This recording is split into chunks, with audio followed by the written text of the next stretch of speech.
नमस्कार, good evening, सत श्री अकाल। क्या हालचाल। सीधी बात नो बकवास में एक बार फिर से आप सभी का स्वागत है। आज के इस वीडियो में हम इस चैप्टर के एक इम्पॉर्टेंट टॉपिक पर डिस्कस करेंगे जिसका नाम होगा परमाणु स्पेक्ट्रम। ठीक है, साथ में हम इसी वीडियो में हाइड्रोजन से निकलने वाले स्पेक्ट्रमों की भी बातें करेंगे। ठीक है, तो ये टॉपिक इस चैप्टर के लिए लास्ट टॉपिक होगा और काफ़ी इम्पॉर्टेंट होगा। ठीक है, तो आप इस वीडियो को अंत तक ज़रूर देखिएगा। यदि पसंद आएगा तो लाइक शेयर सब्सक्राइब जरूर करिएगा। तो चलिए शुरू करते हैं आज का अपना टॉपिक। और इसमें सबसे पहले बात करेंगे परमाणु स्पेक्ट्रम की, जिसको इंग्लिश में हम कह सकते हैं एटॉमिक स्पेक्ट्रम।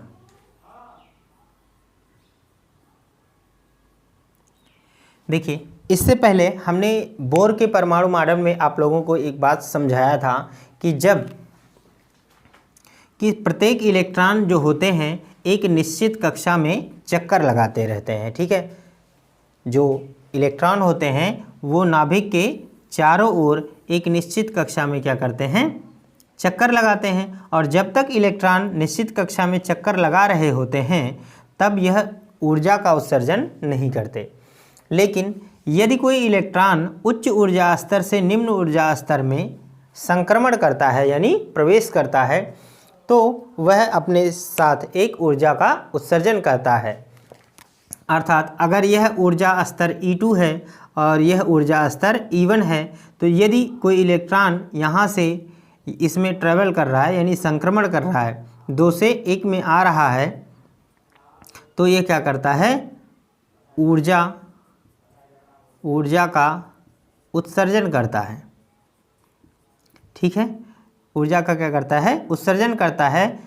और यह ऊर्जा जो होती है एक फोटान के बराबर होती है hν, और यह ऊर्जा दोनों ऊर्जा स्तरों के अंतर के बराबर होती है। अर्थात E2 माइनस क्या होता है, E1 के बराबर होता है। ठीक है, इस तरह से इस टॉपिक को हमने आप लोगों को बोर के परमाणु मॉडल में समझाया था। तो जो ऊर्जा उत्सर्जित होती है वह ऊर्जा सतत नहीं होती है। उत्सर्जित जो ऊर्जा होती है वह सतत नहीं होती है बल्कि डिस्क्रीट होती है यानी खंडों के रूप में विभक्त होती है, जिन्हें हम क्या कहते हैं, स्पेक्ट्रम कहते हैं। ठीक है, यदि इन स्पेक्ट्रमों को हम यहाँ पर परमाणु स्पेक्ट्रम की बात करेंगे तो यहाँ पर इसकी परिभाषा भी लिख लेते हैं। किसी परमाणु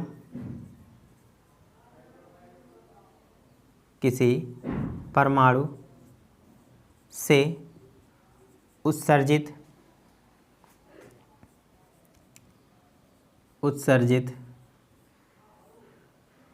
विकिरण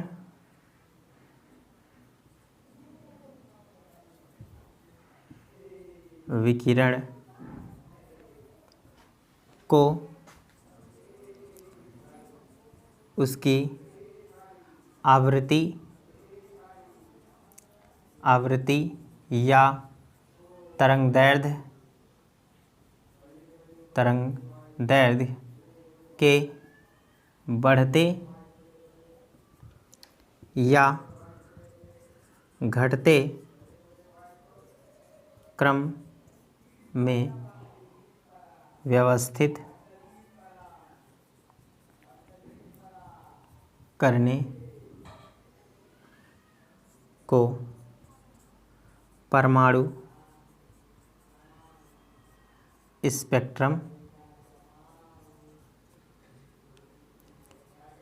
स्पेक्ट्रम कहते हैं।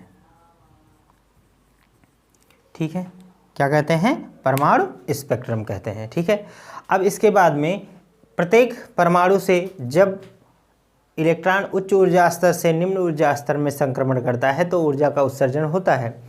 लेकिन हम यहाँ पर सबसे पहले एग्जाम्पल के लिए एक परमाणु लेंगे जिसका नाम होगा हाइड्रोजन। तो हम यहाँ पर बात करेंगे हाइड्रोजन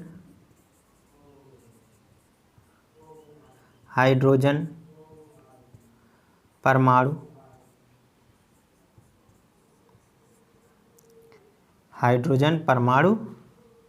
स्पेक्ट्रम।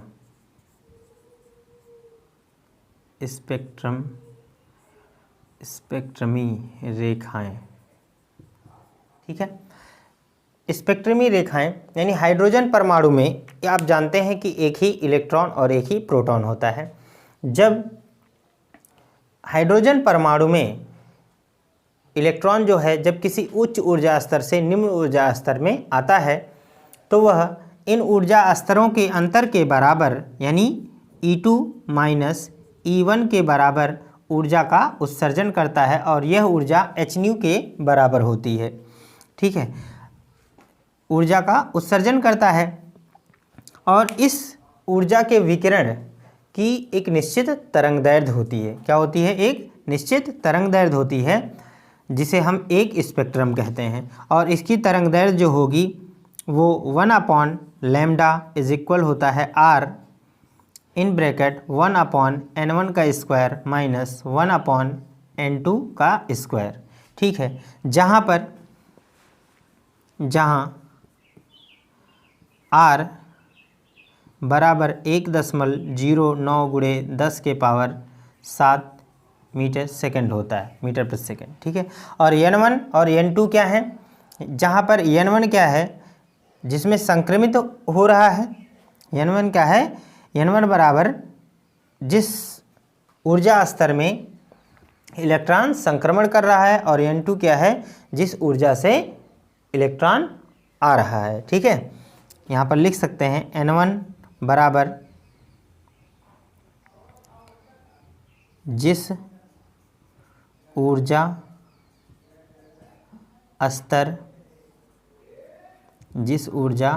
स्तर में इलेक्ट्रॉन संक्रमण कर रहा है, संक्रमण करता है। ठीक है, और n2 बराबर होता है जिस ऊर्जा स्तर से इलेक्ट्रॉन संक्रमण करता है। यहाँ पर जिस ऊर्जा स्तर में इलेक्ट्रॉन संक्रमण करता है और n2 बराबर क्या है? जिस ऊर्जा स्तर से इलेक्ट्रॉन संक्रमण करता है। तो इस प्रकार से होगा हाइड्रोजन स्पेक्ट्रमी रेखाओं की तरंगदैर्घ्य हम इस फॉर्मूले की सहायता से ज्ञात कर सकते हैं।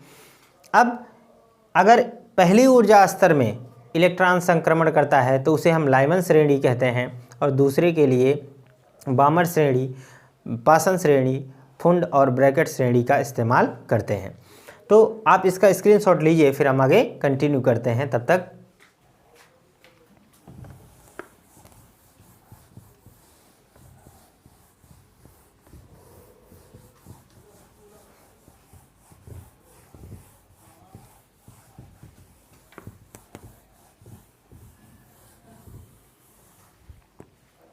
अब यहाँ पर हम समझेंगे हाइड्रोजन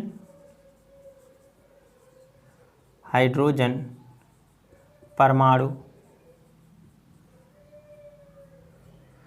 स्पेक्ट्रमी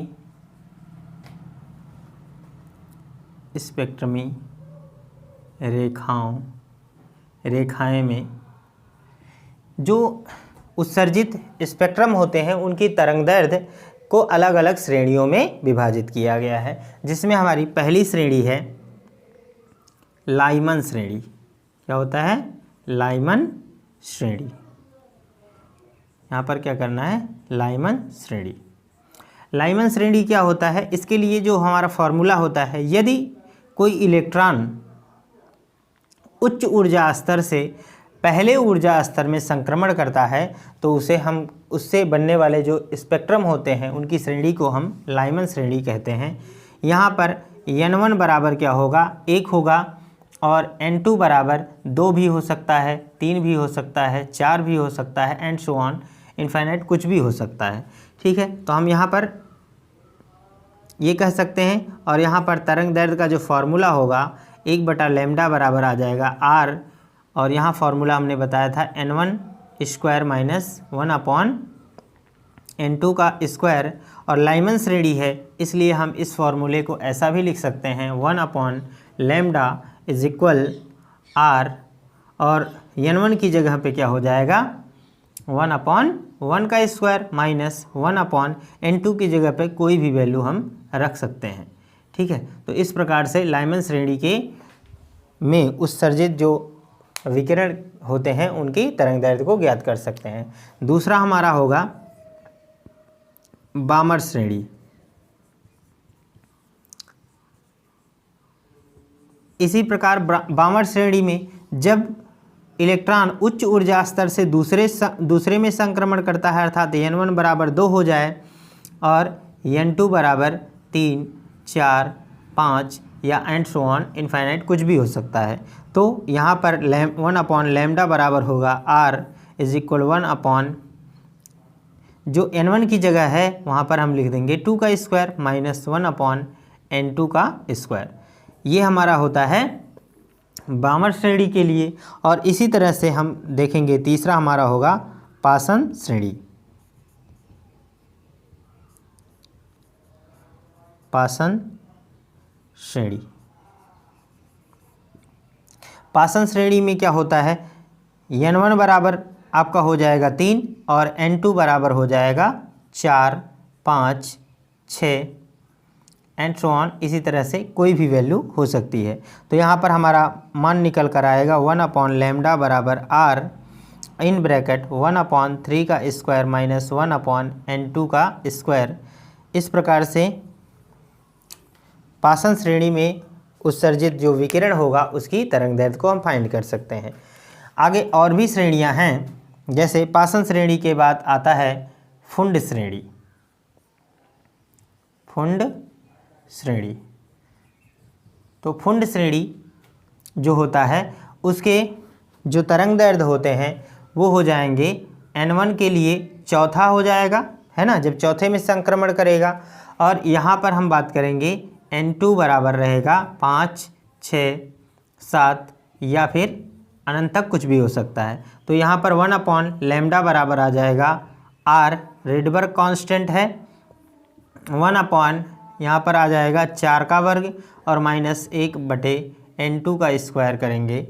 इस प्रकार से हमारा ये चौथा होगा फुंड श्रेणी। और एक श्रेणी और आती है जिसे हम कहते हैं ब्रैकेट श्रेणी। तो ब्रैकेट श्रेणी के लिए n1 बराबर हमारा हो जाएगा 5 और n2 बराबर हो जाएगा 6, 7, 8 और इसी तरह से अनंत। तो हम यहाँ पर कह सकते हैं 1/λ इज इक्वल हो जाएगा r इन ब्रैकेट 1/5 का स्क्वायर माइनस 1/n2 का स्क्वायर।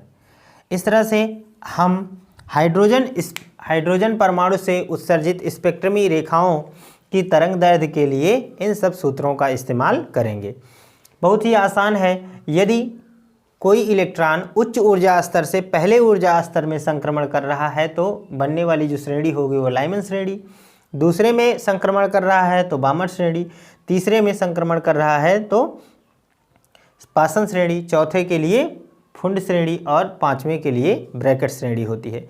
इसके लिए हम एक डायग्राम भी अभी बनाएंगे और उसको आप अच्छे से देखेंगे तो आपको अच्छे से वो बातें समझ में आ जाएंगी।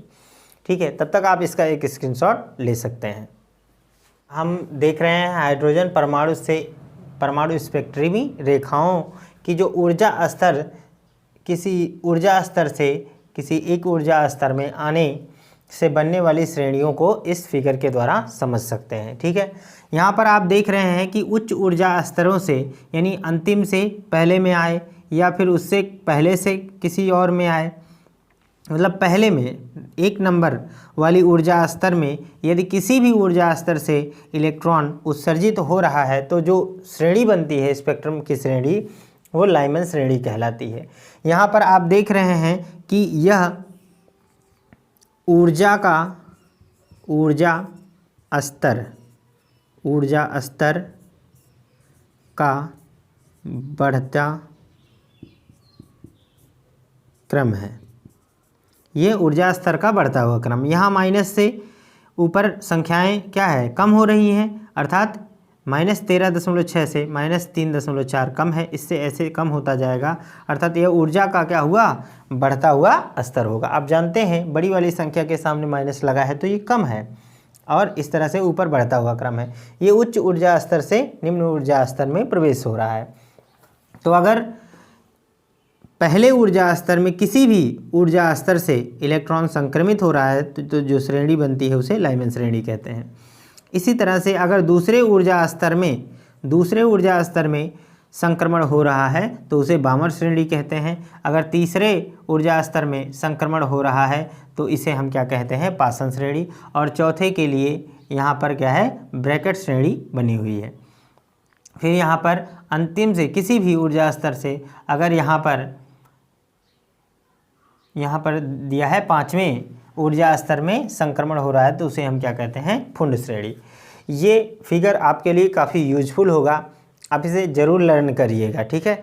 और इसके जो फॉर्मूले हैं, जो बेसिक फार्मूला हमने बताया था अभी आप लोगों को, तरंग दैर्ध्य के लिए 1/λ बराबर होता है r ब्रैकेट में 1/n1² माइनस 1/n2²।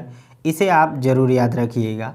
ये केवल हाइड्रोजन से उत्सर्जित होने वाले स्पेक्ट्रमों के लिए है। अगर हम बात करें किसी भी परमाणु से, किसी भी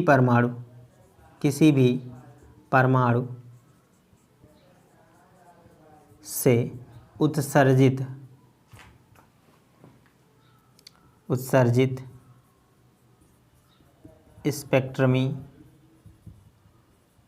स्पेक्ट्रमी रेखाओं की तरंग दैर्ध्य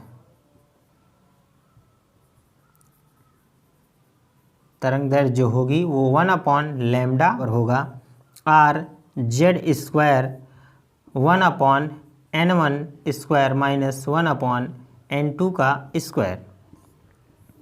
ठीक है।